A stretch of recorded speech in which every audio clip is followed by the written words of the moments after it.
Last night he was 0 for 4, but that's a big stick in their order. And he swings and catches the breeze. Missed that fastball. Strikeout number 1 for Bryce Elder. Hey, baseball fanatics, and welcome back to Baseball Extra.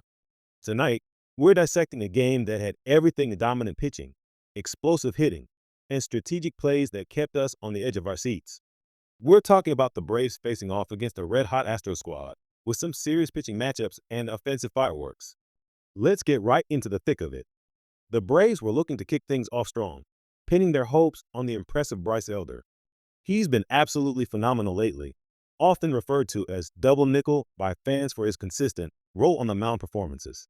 Coming into this game, Elder had been on an incredible run, really showcasing his elite pitching over his last 4 starts. The question on everyone's mind was, could he maintain that momentum tonight? First up for the Astros was their dynamic shortstop, Jeremy Pena. He dug in, ready to make an impact. Elder delivered the first pitch, and Pena launched it high into the Atlanta night sky. Michael Harris, too, positioned in center field, calmly settled under it and made the catch. An incredibly efficient start for Bryce Elder. 1 pitch, 1 out.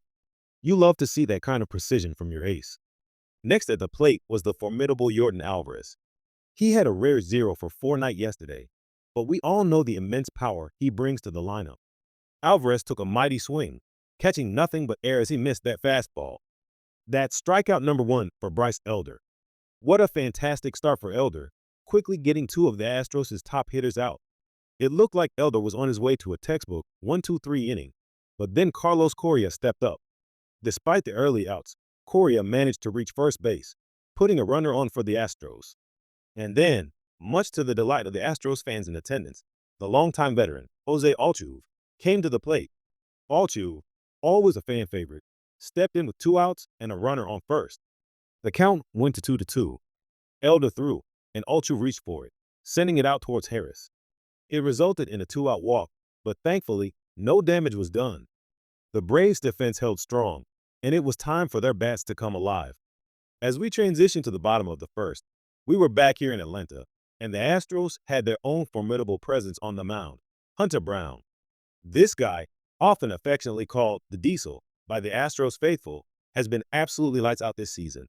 With 28 starts under his belt, his numbers are simply astounding across the board. His ERA stands at a stellar 2.25, leading the entire American League. His whip hovers right around 1.00, and since August, he's posted an incredible 1.44 ERA. Brown has been nothing short of brilliant and consistently dominant all season long, and he was looking to continue that incredible run right here in Atlanta. Leading off for the Braves was Jurickson Profar, a switch hitter known for his versatility. Brown delivered a 2-2 pitch, and Profar tapped it just over the head of the infield. Jeremy Pena charged, flipped it, but it wasn't in time. Profar, with his incredible speed, beat out that chopper. Pena knew he had to get rid of it in a hurry, but Profar's quickness prevailed, getting the Braves their first base runner. That brought the powerful Matt Olson to the plate. He went 0 for 3 last night, so he was hungry to make an impact.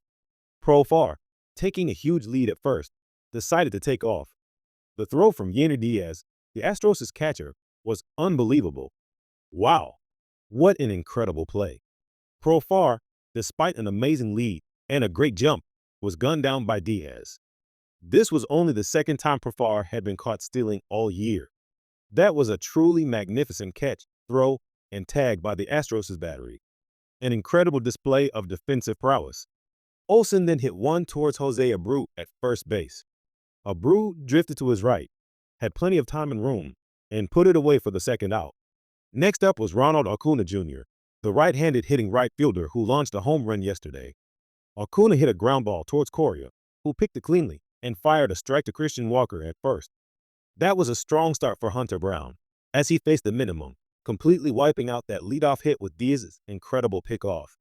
Now, let's fast forward a bit to the top of the second. Christian Walker, who was hitting 236 with 22 homers and 78 RBI, was having a phenomenal night already. Last night, he had a 3-hit game, including a crucial 2-run single. Tonight, he started strong again, sending one through the infield for a hit. He's now got a hit in 7 of his 8 games on this road trip, making him a 1-out base runner for the Astros. Then, Myers drew a walk, the second one issued by Elder already.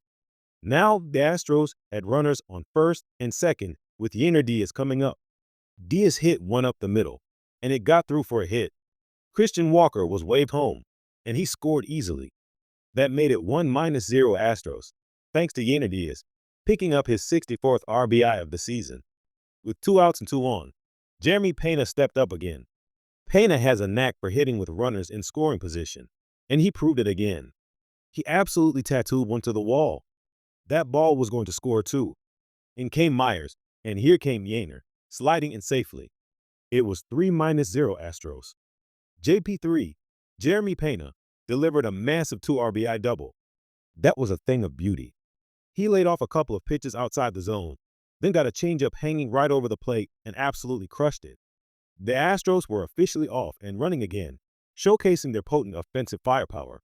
Moving into the third inning, Carlos Correa continued the Astros' assault, leading off with another double, his 25th of the year.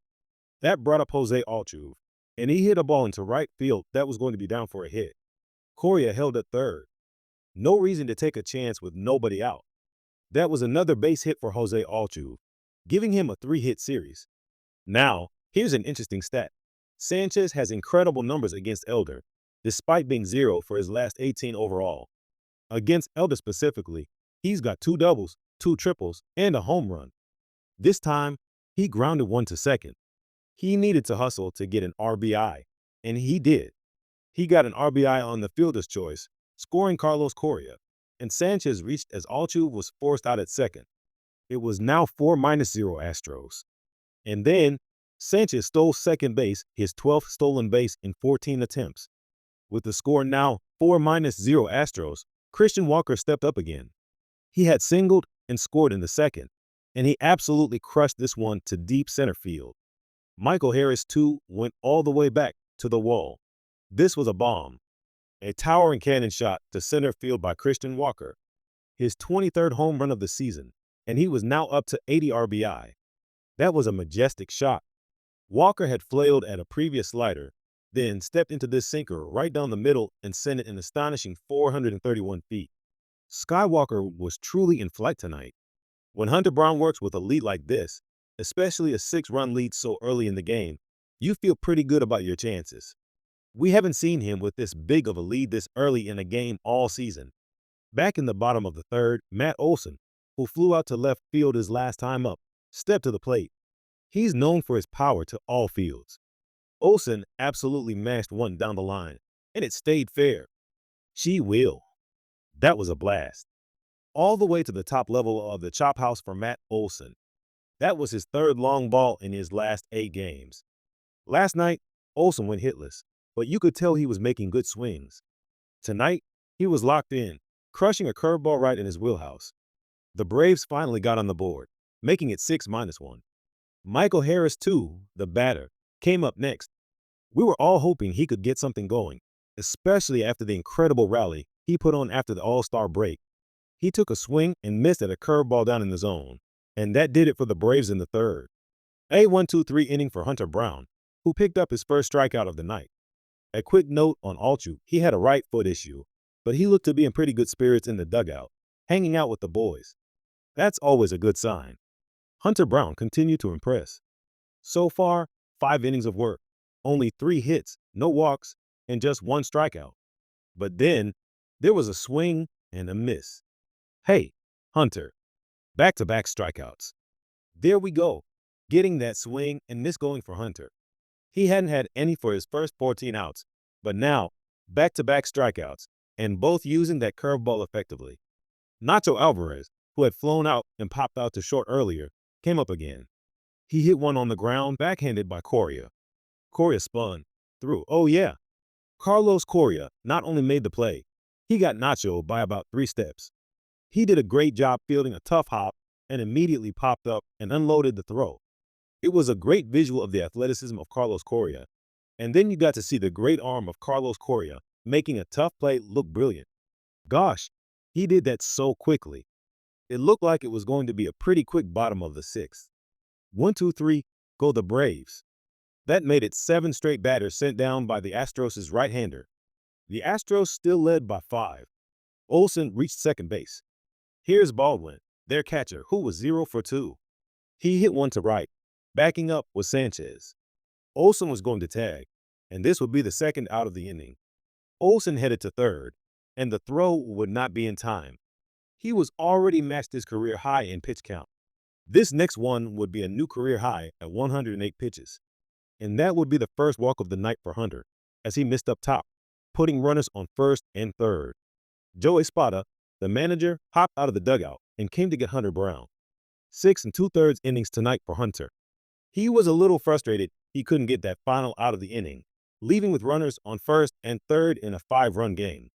But what a performance. Runners were on the corners for Atlanta with 2 outs. The new pitcher for the Astros was Angel De Jesus Santos, a former Atlanta Brave. Ha-Seong Kim, the batter, their shortstop, who was 0 for 2 with a ground out, stepped up.